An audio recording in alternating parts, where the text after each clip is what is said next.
اور یہ سب سے پہلے ذرا بات کر لیتے ہیں، آج احکامات تھے اسٹیٹ بینک کو، فائنانس ڈویژن کو کہ جی فنڈز ریلیز کیے جائیں۔ عائشہ غوث پاشا صاحبہ نے آج یہ بولا ہے کہ جی یہ تو اختیار ہی نہیں ہے ان کا۔ تو میرا سب سے پہلا تو یہاں پر سوال یہ بنتا ہے کہ کیا سپریم کورٹ کے واضح احکامات کے باوجود بھی اسٹیٹ بینک آف پاکستان اور فائنانس ڈویژن امپاور نہیں ہوئی؟ دیکھیں، غلط بیانی سے کام لے رہی ہیں۔ یا تو آپ اس آئین کی کتاب کو پھاڑ کے پھینک دیں اور اس کو کہیں کہ یہ اب نافذ العمل نہیں ہے، صحیح، یا پھر آپ اپنی طور پہ اپنی گفتگو کریں۔ آئین کی کتاب کا آرٹیکل 190 کہتا ہے all executive and judicial authorities throughout Pakistan shall act in aid of the supreme court. All, یہ کسی کو یہ اختیار نہیں ہے کہ جوڈیشل اور ایڈمنسٹریٹو اتھارٹی یک وقت اس کی ایڈ میں کام کریں۔ صحیح، میں آپ کو مثال دیتا ہوں۔ حکومت کے خلاف زیلالی صاحب ایک کیس کرتے ہیں کسی معاملے کے اندر اور سمجھتے ہیں کہ حکومت نے میرے زیادتی کیا میرے ساتھ، وہ کیس چلتے چلتے سپریم کورٹ تک پہنچ جاتا ہے اور ہلالی صاحب جو ہیں وہ جیت جاتے ہیں اور 21 ارب روپیہ جو ہے وہ حکومت پہ جرمانہ لاگو ہو جاتا ہے۔ صحیح، آپ مجھے بتائیں وہ پارلیمنٹ میں جائے گا؟ آپ مجھے بتائیں وہ کیا جا کے اس کو کہا جائے گا کہ یہ ہم دینے کو تیار نہیں ہیں؟ اس کے بارے میں ایک لا ہے areas of the land revenue, اچھا، اس کے تحت وہ اس کو وصول کیا جائے گا۔ ایریاز آف لینڈ ریونیو میں آپ انکم ٹیکس سے تب بھی وصول کرتے ہیں، وہ کہیں گے وزیر اعظم ہاؤس کو نیلام کل کرکی کا آرڈر کرتے ہیں، جاؤ اس کو نیلام کرو، فلاں کو آرڈر کرتے ہیں۔ دیکھیں نا، آپ نے اگر ایک چیز بنائی ہے پاکستان کے اندر، ایک سپریم کورٹ کے اتھارٹی دی ہے، تو آپ کی عزت بھی اسی کے اندر ہے کہ آپ اس کو ایکسیپٹ کریں۔ اگر آپ اس کو ایکسیپٹ نہیں کریں گے تو کل اس پاکستان کے اندر سپریم کورٹ کا کوئی آرڈر بھی ایکسیپٹ نہیں کیا جائے گا۔ میرے پاس اس وقت جو انہوں نے رپورٹ جمع کرائی ہے اسٹیٹ بینک نے ان کو سپریم کورٹ کو، وہ 1400 ارب روپیہ ان کے پاس ہے اس وقت، ٹھیک؟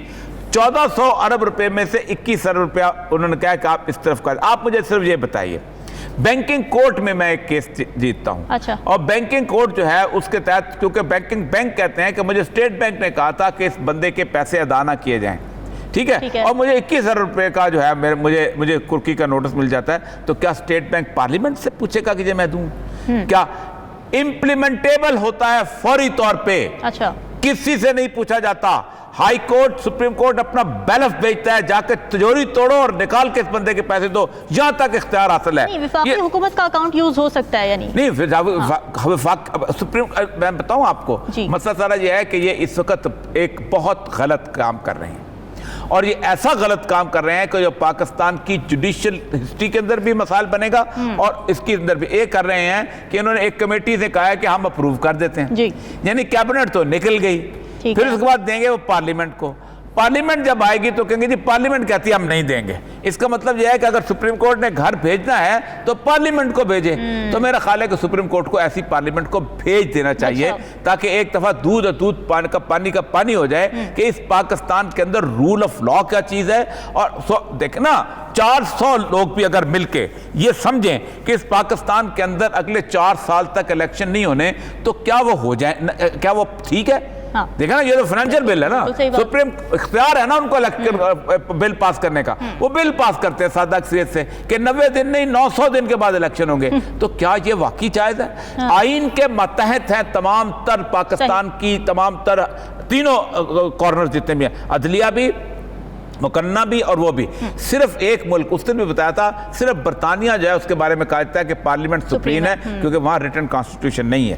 اور یہی بات جو ہے میں بتاؤں گا نیکسٹ سیگمنٹ میں کہ یہ جورسٹ کانفرنس نے بہت زبردست طریقے سے کہی ہے۔ اور یہ صاحب لاہور میں وکلا کی ایک جورسٹ کانفرنس ہوئی ہے، آپ اس میں شریک تھے، قرارداد وہاں پر پیش کی گئی ہے اور اس قرارداد میں اس بات پر زور دیا گیا ہے کہ جی سپریم کورٹ کی جانب سے جو احکامات دیے گئے ہیں الیکشن کے حوالے سے اس پر فوری طور پر عمل درآمد کیا جائے۔ اچھا، اور یہ صاحب اب یہ خوشائند بات ہے کہ وکلا جو ہیں وہ متحد ہو چکے ہیں سپریم کورٹ کے حق میں، الیکشنز کے حق میں۔ آپ خود بھی موجود تھے اس کانفرنس میں، ذرا بتائیں ہمیں بھی آنکھوں دیکھا احوال۔ دیکھیں، میں نے شاید 2007 کے بعد اس طرح وکلا کا اتنا بڑا جمع غفیر ایک طرف دیکھا ہے۔ آپ حیران ہوں گے کہ پاکستان کے تقریباً تمام وکلا، چند ایک حکومتی مراد لینے والے، اب اٹارنی جنرل تو نہیں آئے گا نا، تو تنخواہ لیتا ہے، وزیر قانون بھی نہیں آئے گا، وہ بھی تنخواہ لیتا ہے، اور ساتھ تارڑ بھی نہیں آئے گا, وہ پارٹی کا بندہ 2 تارڑ, ٹھیک ہے, 2 تارڑ جو ہیں وہ نہیں آ رہے تھے. باقی ساری جوڈیشل فرٹرنٹی کسی بھی پارٹی سے تعلق رکھتی تھی, کسی بھی جگہ پہ تھی, وہ وہاں پر موجود تھی. ناٹ اونلی فرام پنجاب بلکہ پورے پاکستان سے لوگ آئے تھے. منصور صاحب وہاں سے آئے ہوئے تھے, اپنا کراچی سے آئے ہوئے تھے, کے پی کے سے لوگ آئے ہوئے تھے, اور بہت ساری جگہوں سے لوگ آئے ہوئے. تمام جتنے بھی بار ایسوسیشن تھی ان کے سربراہ, even supreme court bar association کے سربراہ عابد زبیری صاحب وہاں پر موجود تھے. جی آپ دیکھیں بڑی دھواں تقریریں ہوئی تھی, آپ ان کو چلا بھی نہیں سکتے کیونکہ ظاہر بات ہے آپ کا پھر گردن جو ہے وہ فوراً مڑوڑ دی جائے گی. میں اور لالی صاحب بول بھی نہیں سکتے کیونکہ پتہ نہیں گھر پہنچے کہ نہ پہنچے, ٹھیک. لیکن اصل مسئلہ یہ ہے کہ تقریریں بہت خوفناک تھیں, اور خوفناک اس لیے تھیں, انہوں نے اس نے یہ تو نہیں کہا کہ ہم کسی کے خلاف ہیں, انہوں نے یہ تو نہیں کہا کہ انہوں میں سے کوئی ایک آدمی بھی ایسا نہیں جس نے ایم این اے بننا ہو, کوئی ایک آدمی بھی ایسا نہیں جس نے وزیر بننا ہو, کوئی ایک آدمی نہیں ایسا نہیں کہ جس نے اسٹرگل کے حوالے سے کوئی 4-5 لاکھ ڈالر ہی کما لینے ہو.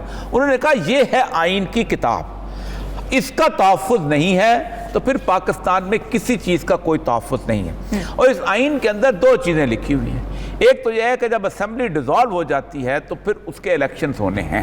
یہ کہیں نہیں لکھا کہ اس کے الیکشن جو ہیں وہ کب ہونے ہیں اور کیوں, اور ساتھ ہونے ہیں, اکٹھے ہونے ہیں, اور یہ ہو جائے گا. کوئی بہانہ نہیں چلے گا, یہ آمروں کا بہانہ ہوتے ہیں.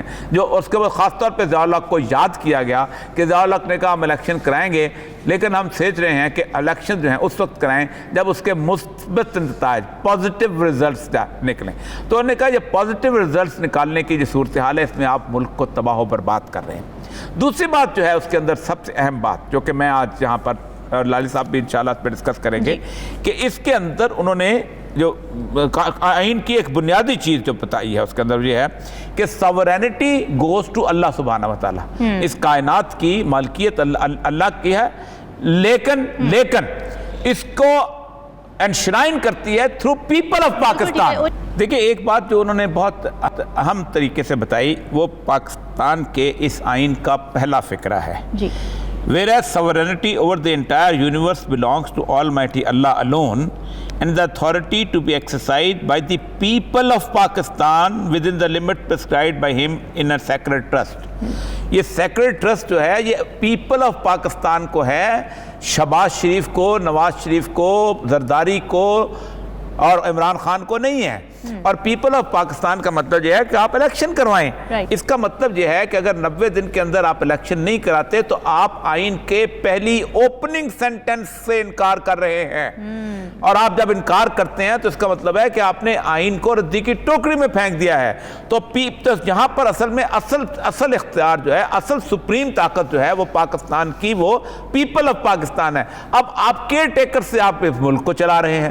کم از کم پاکستان کی 70% پاپولیشن وہ کہتے ہیں وہ کیئر ٹیکر چلا رہی ہے, اس کو پیپل پاکستان کے ول کہاں پر ہے؟ تو وہ کہہ رہے تھے کہ اگر ہم نے کھڑے ہونا ہے تو اس لیے کھڑے ہونا ہے کہ سپریم کورٹ کی اس اتھارٹی کو انڈر دی کانسٹیٹیوشن, یہ بھی انہوں نے کہا ہے کہ جو کانسٹیٹیوشن میں کہا گیا ہے اس کے مطابق اس کو انفورس کیا جائے. ورنہ اگر یہ ہوگا تو پھر تو ہر جمہوری حکومت کو یہ راستہ مل جائے گا کہ وہ ایک پارلیمنٹ میں سے قرارداد منظور کرائے اور 10 سال تک بادشاہ بن کے بیٹھی رہے, 10 سال تک امیر المومنین بنتی رہے, 10 سال تک ہیل سلاسی بنتی رہے, 7 سال تک ایدی امین بنتی رہے, جو بھی مرضی بنتے رہو. تو پارلیمنٹ جو ہے اس آئین سے باہر نہیں اور پیپل آف پاکستان سے باہر نہیں.